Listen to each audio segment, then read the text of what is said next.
Hello everyone, welcome back to my YouTube channel. तो कल हमने टीनिया सोलियम के बारे में पढ़ा था। आज हम पढ़ेंगे ओबेलिया के बारे में। ओबेलिया जो है वो कौन से फाइलम में आता है? वो आता है सिलेंट्रेटा के अंदर। ठीक है, सिलेंट्रेटा जो है उसको हम साथ में क्या बोलते हैं? निडेरिया फाइलम के अंदर। ओबेलिया को बोलते हैं सी फर। ठीक है, तो अगर इसका अदर नेम पूछे तो इसको क्या बोलते हैं? सी फर। अब ओबेलिया जो है उसकी लाइफ साइकिल में 2 जनरेशन पाई जाती हैं। 2 जनरेशन कौन सी? 2 जनरेशन में से पहली है पोलिप।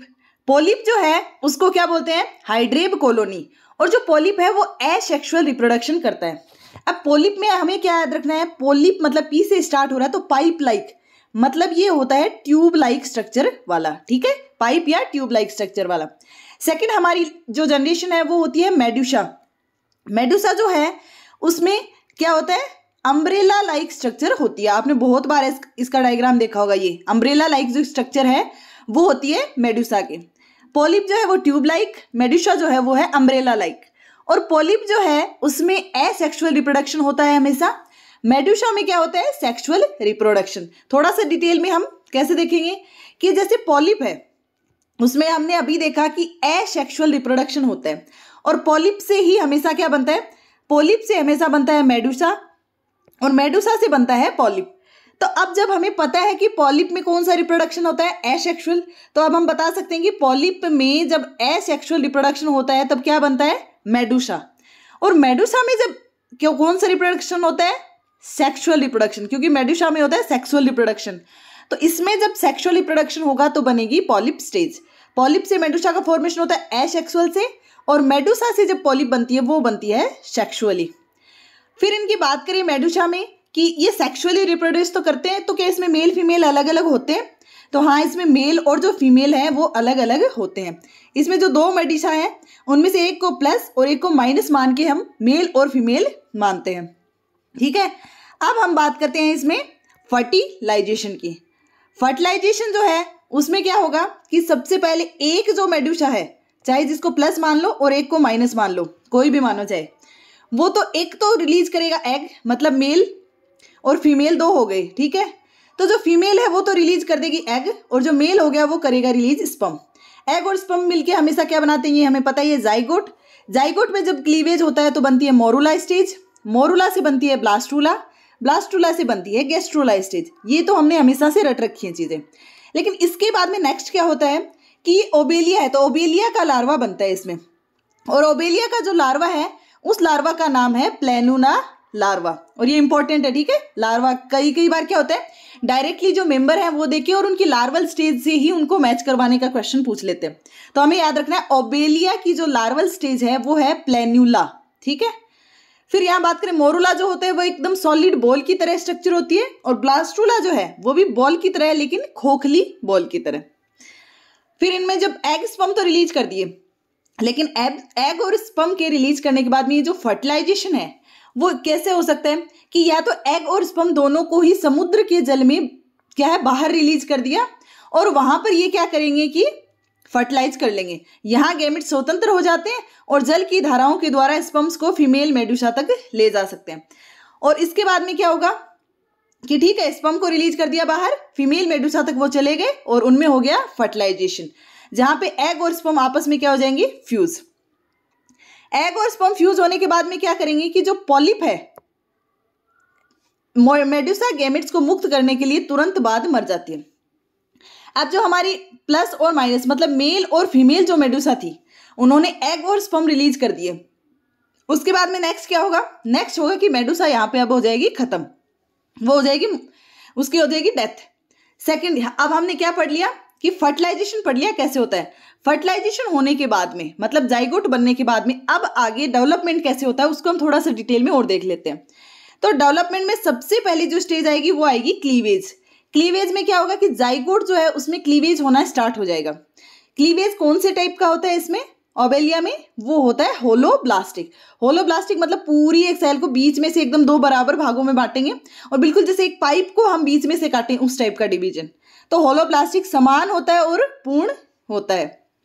ठीक है, तो इसमें होने लग गया क्लीवेज। तो सबसे पहले जाइगोट के बाद में हमें पता है बनेगी मोरुला स्टेज, जो कि एक सॉलिड बॉल लाइक स्ट्रक्चर, ठोस गेंद के समान संरचना होगी। मोरुला के बाद में बनेगी ब्लास्टुला और ब्लास्टुला से आगे बनेगी गैस्ट्रुला। लेकिन ब्लास्टुला क्या है, एक खोखली गेंद बनती है और इसमें पाई जाती है एक कैविटी, उस कैविटी को बोलते हैं ब्लास्टोसील कैविटी। ठीक है, और अब जो इसके ये ऐसे हो गए और इसके जो बाहर बाहर सेल्स पाई जाएंगी उन सेल्स को हम क्या बोलेंगे, ब्लास्टोमियर्स। तो ये क्या करती है, ब्लास्टोसील जो कैविटी है ये ब्लास्टोमियर्स के एक कवर के द्वारा क्या है, आश्रित रहती है। इसके बाद में ठीक है, मोरुला बन गया, गैस्ट्रुला बन गया, उसके बाद जाइगोट से मोरुला, मोरुला से ब्लास्टुला, अब उसके बाद में होगा गैस्ट्रुला स्टेज। तो गैस्ट्रुलेशन की जो प्रोसेस है वो दो प्रोसेस होती है उसमें, एक तो होती है डीलेमिनेशन, एक होती है यूनिपोलर इनग्रेशन। ठीक है, तो डीलेमिनेशन में क्या होगा कि जैसे हमने ये स्ट्रक्चर की बात करी कि इसमें क्या है, बाहर की ओर पाए जाएंगे ब्लास्टोमियर, अंदर पाई जाएगी ब्लास्टोसील कैविटी। तो ब्लास्टोमियर्स की जो इंटरनल सरफेस है, ठीक है, ये जो इंटरनल सरफेस है यहाँ से न्यू सेल्स बनके सेपरेट होती रहती है, नई नई सेल्स बनती जाएंगी और सेपरेट होती जाएंगी। और ये जो सेपरेट हो रही है सेल, ये कहाँ आके गिरेंगी, ये अंदर गिरेंगी ब्लास्टोसील कैविटी के अंदर। तो यहाँ पे एक तरीके से हम बात कर सकते हैं, जो इसकी बाहरी लेमिला है, इसकी लेमिना टूट रही है, मतलब इसकी सेल्स टूट टूट के अंदर कैविटी में आ रही है, तो इसको हम बोलेंगे डीलेमिनेशन। ठीक है, ये तो हो गया क्लियर। नेक्स्ट जो है वो है यूनिपोलर इनग्रेशन। इसमें क्या होगा कि एक ही पोल की जो सेल्स हैं, एक ध्रुव के जो सेल्स हैं वो ही ब्लास्टोसील कैविटी में आती है और उन्हीं से कैविटी भर जाती है, तो इस वजह से उसको बोलते हैं यूनिपोलर इनग्रेशन। तो कोई सी भी प्रोसेस हो सकती है इसमें। ठीक है, फिर नेक्स्ट अब एम्ब्रियो। अभी आगे क्या हो गया कि एम्ब्रियो में एक सॉलिड गैस्ट्रुला या फिर जिसको हम बोलते हैं स्टीरियो गैस्ट्रुला बन जाता है। स्टीरियो गैस्ट्रुला, अब गैस्ट्रुला है तो मतलब इसमें लेयर्स भी डिसाइड हो जाएंगी कि ये ट्रिप्लोब्लास्टिक है कि डिप्लोब्लास्टिक। तो ये एक सिलेंट्रेटा का मेंबर है, मतलब एकदम स्टार्टिंग ही हुई है मतलब ऑर्गेनिजम्स की, तो इसका मतलब ट्रिप्लोब्लास्टिक तक तो नहीं पहुंचेगा। ये है एक डिप्लोब्लास्टिक ऑर्गेनिज्म। तो सबसे बाहरी जो लेयर है वो तो होती है एक्टोडर्म और अंदर की होती है एंडोडर्म। अगर यहीं पे ट्रिप्लोब्लास्टिक होता तो उसमें एक लेयर एक्स्ट्रा होती, वो होती मेसोडर्म। लेकिन यहाँ पे हमें सिर्फ दो लेयर्स के बारे में देखना है, एक्टोडर्म एंड एंडोडर्म। ठीक है, अब क्या हो गया, गैस्ट्रुला तक भी बन गया। नेक्स्ट क्या करेगा कि जाइगोट से आगे मोरुला बन गया, गैस्ट्रुला बन गया, अब हम ब्लास्टुला भी बन गया। अब हमें देखनी है प्लेनुला लार्वा, क्योंकि आगे गैस्ट्रुला से बनती है प्लेनुला लार्वा, जो कि ओबेलिया की लार्वा है। इसमें क्या होगा कि जो गैस्ट्रुला बना था वो लंबाई में बढ़ता जाएगा। उसके बाद में उसकी जो बाहरी एक्टोडर्म है उस पे आ जाएंगी सीलिया धारण कर ली। तो सीलिया मतलब किसके लिए, सीलिया फ्लैजिला किसके लिए होती है, मूवमेंट के लिए। तो इसी वजह से ये एक फ्री स्विमिंग प्लेनुला लार्वा बन जाता है। प्लेनुला लार्वा जो है उसका अगला सिरा जो होता है वो पिछले की बजाय चौड़ा होता है। इसकी कैसी होती है स्ट्रक्चर, ऐसे, यहाँ पे उसमें टेंटिकल्स भी पाए जा सकते हैं। ठीक है, तो प्लेनुला का देखो ये पिछला सिरा तो क्या है, चपटा, मतलब इतना चौड़ा नहीं है, और आगे वाला सिरा होता है चौड़ा।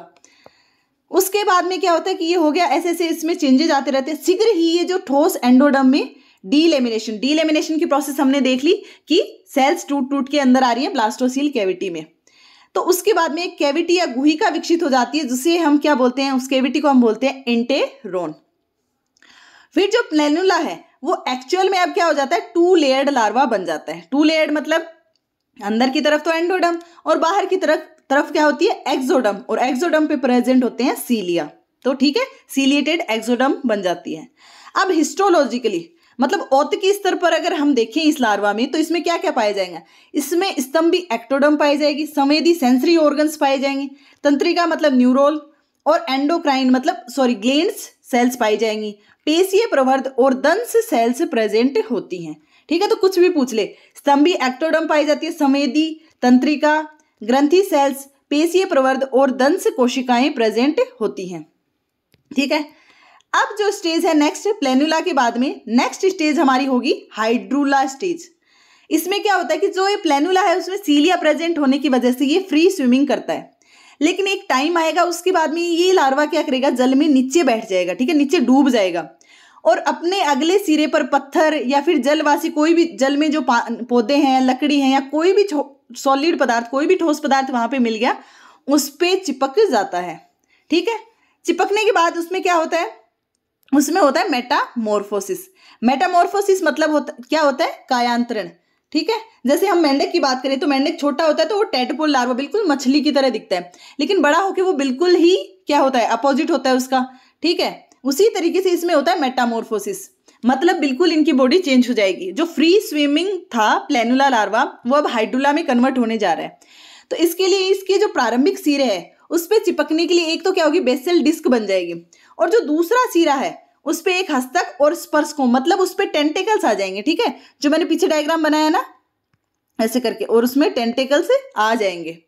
ठीक है, टेंटेकल्स का एक सर्किल विकसित हो जाता है। अब लार्वा एक सामान्य पॉलिप या फिर हाइड्रा के समान दिखाई देने लगता है। तो सामान्य पॉलिप की तरह अब ये जो दिख रहा है इसको हम बोलेंगे हाइड्रुला स्टेज।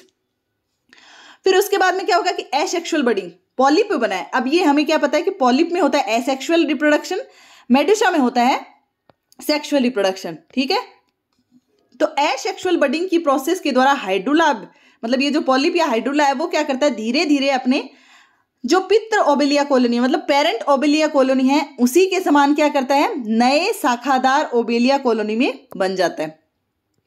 ठीक है, ये पॉलिप क्या करता है? एसेक्सुअल रिप्रोडक्शन की प्रोसेस द्वारा हाइड्रुला धीरे धीरे पेरेंट ओबेलिया कॉलोनी के समान शाखादार ओबेलिया कॉलोनी में बदल जाता है। अब ये जो ओबेलिया, हमें पता है नीचे टेंटेकल्स की हेल्प से ये चिपका हुआ है, तो ये क्या करेगा कि ओबेलिया के समान सेसाइल जीव के फ्री स्विमिंग मेडुसा और लार्वा का पाया जाना लाभदायक है। अब ये जो कन्वर्ट हुआ है, इसमें जो मेटामॉर्फोसिस हुआ है वो इनके लिए बहुत लाभदायक है। और वो क्यों है? क्योंकि एक तो इनकी हेल्प से क्या हुआ? परिकीर्णन में हेल्प मिल गई। देखो जैसे जिसमें मूवमेंट हो रही थी उस वजह से हमें क्या हो गया? हमें मिल गई परिकीर्णन में हेल्प। और ये इस जाति की ओवर क्राउडिंग, मतलब एक ही जगह बहुत ज्यादा भीड़ इकट्ठी नहीं हो जाए उससे रोक लेती है, मतलब ये मूवमेंट करके इधर उधर चली जाती है।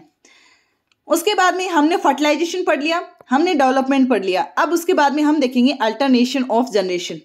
ठीक है, अल्टरनेशन ऑफ जनरेशन मतलब एक स्टेज, मतलब जैसे स्पोरोफाइट और गेमेटोफाइट नहीं होती, एक हैप्लॉइड जनरेशन और एक होती है डिप्लॉइड जनरेशन, तो वैसे ही इसमें पाया जाता है। उसी प्रोसेस को हम बोलते हैं मेटाजेनेसिस। तो इसमें क्या करता है कि एक जीव के लाइफ साइकिल में एक तो क्या होता है? पॉलिप और मेडुसा हमें पता है। पॉलिप में क्या होता है? Asexual reproduction. ठीक है, और मेडुसा में होता है सेक्सुअल रिप्रोडक्शन। पॉलिप जो होता है वो होता है 2n और मेडुसा होता है n, हैप्लॉइड होता है। ठीक है, तो एक डिप्लॉइड एसेक्सुअल फेज मतलब पॉलिप और दूसरी हैप्लॉइड सेक्सुअल फेज मतलब मेडुसा नियमित रूप से एक के बाद में एक आती रहती हैं। जैसे इनके एग्जांपल हमने मोस और फॉन्स में भी तो पढ़ा है।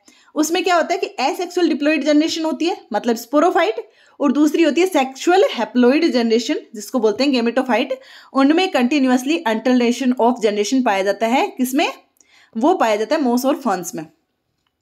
और जैसे हम फंस के बारे में थोड़ा सा और देखें तो फंस में क्या होता है कि डिप्लॉइड स्पोरोफाइट जो है उससे हैप्लॉइड स्पोर बनते हैं, और हर एक स्पोर आगे क्या करता है? चपटी हरी छोटी हार्ट के सैप की हैप्लॉइड गेमेटोफिटिक जनरेशन उत्पन्न करती है। जैसे कि एग बन गया, स्पर्म बन गया, हैप्लॉइड हैप्लॉइड, और उससे बनती है डिप्लॉइड स्पोरोफाइट। अब इसको ज्यादा डिटेल से नहीं देखना चाहो तो मत देखना, क्योंकि यहाँ पे हमें पढ़ना है ओबेलिया के बारे में, ये थोड़ा सा रिलेट करने के लिए। फिर उसके बाद में जो ओबेलिया है उसमें क्या होता है? हाइड्रोइड सेसाइल। सेसाइल मतलब एक ही जगह चिपका हुआ और जिसमें गोनाड्स अब्सेंट हो, मतलब जनन ग्रंथियां अब्सेंट हो, लिंग विहीन जो होता है उसमें। मतलब यहाँ पे किसकी बात करें? यहाँ पे बात करिए पॉलिप की। गोनाड्स अब्सेंट है ना उसमें, तो उसमें क्या होता है? बडिंग की एसेक्सुअल विधि से क्या बन जाते हैं? मेडुसा। और मेडुसा है वो सेक्सुअल विधि से क्या बनाते हैं? एग और स्पर्म बनाते हैं, जिससे हाइड्रोम बनता है। तो इसी कारण हम क्या कहते हैं कि सिलेंट्रेटा में अल्टरनेशन ऑफ जनरेशन या मेटाजेनेसिस पाया जाता है। लेकिन ऐसा नहीं है कि इसमें ट्रू मेटाजेनेसिस ही पाया जाता है, इसके बारे में भी अभी हम देख लेते हैं। मेडुसा जो है, मेडुसा की उत्पत्ति कैसे होती है ये हमें पता है। पॉलिप में एसेक्सुअल बडिंग हो गई तब, तो उसके द्वारा आगे क्या होगा कि ब्लास्टोसील से क्या हो गया? मेडुसा की उत्पत्ति एसेक्सुअल बडिंग द्वारा ब्लास्टोसील से होती है, जो कि 2n होती है। 2n मतलब पॉलिप क्या है हमारा? 2n है, डिप्लॉइड है। फिर मेडुसा भी क्या हो गया? डिप्लॉइड। और लिंग सेल्स की उत्पत्ति मेडुसा में ना होकर के किस में होती है? एक्चुअल में ब्लास्टोस्टाइल में ही हो जाती है, उसकी जो एपिडर्मिस है उसमें हो जाती है। लेकिन ये लिंग सेल्स आगे ब्लास्टोस्टाइल की एपिडर्मिस से कहाँ पे? मेडुसा की जनन ग्रंथियों में आगे क्या है? माइग्रेट करके आती है, मतलब प्रवास करके आती हैं फिर वो उसके बाद में। इसी वजह से हम क्या बोलते हैं कि एक्चुअल में खुद जो मेडुसा है उसमें सेक्सुअल जनरेशन नहीं पाई जाती। ये तो एक फ्री स्विमिंग डिप्लॉयड जीव ही है, ठीक है, जो क्या करता है कि सेसाइल जो हाइड्रेब है, ठीक है, जो पॉलिप है, उन कॉलोनी के गैमेट्स का डिस्पर्जल करने के काम में आती है। तो इस वजह से एक तरीके से हम ये भी बोल सकते हैं कि इनमें जो सेक्सुअल जनरेशन है, लैंगिक जनरेशन है, वो क्या होती है, अस्पष्ट होती है, ठीक है। फिर जो लैंगिक और असेक्सुअल जनरेशन है, दोनों जो जनरेशन हो गई हमारी पॉलिप और मेडुसा वाली, उनमें हम अंतर एक्चुअल में स्पष्ट नहीं कर पा रहे कि कौन से में बन रही है ये सेक्स सेल्स और कहाँ माइग्रेट कर रही हैं। तो वास्तविक अल्टरनेशन ऑफ जनरेशन तो इनमें एब्सेंट होता है, लेकिन नॉर्मली क्वेश्चन पूछे कि पाया जाता है कि नहीं, तो हम बताएंगे पाया जाता है। लेकिन अगर डायरेक्ट पूछे कि स्पष्ट रूप से पाया जाता है कि नहीं, तो स्पष्ट नहीं पाया जाता। इसके बाद में एक पॉलीमॉर्फिज्म शो करती है, मतलब इनकी दो स्टेजेस होती हैं, पॉलिप और मेडुसा। फिर हाइमन ने क्या बताया कि हाइमन के अनुसार इनकी जो दोनों जनरेशन है, मतलब 2n और n, ये दोनों ही स्पष्ट नहीं होती।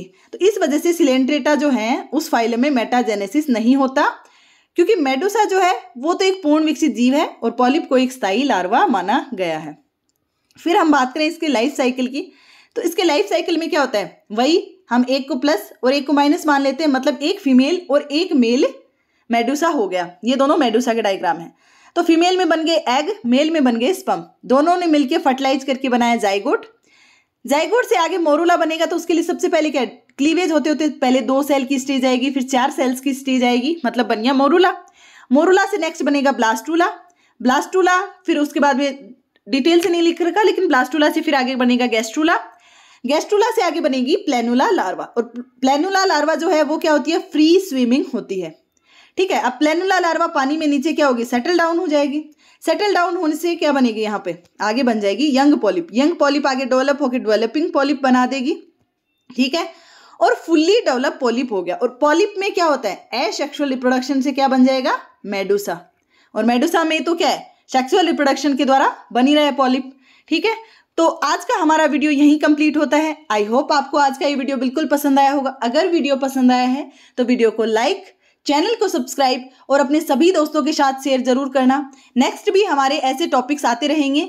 और इन अगर कंप्लीट पेजेस की अगर आपको पीडीएफ देखनी है तो आप हमारे टेलीग्राम चैनल को भी ज्वाइन कर सकते हैं। NCERT ऑन फिंगर टिप्स नाम से है, ठीक है। Thank you.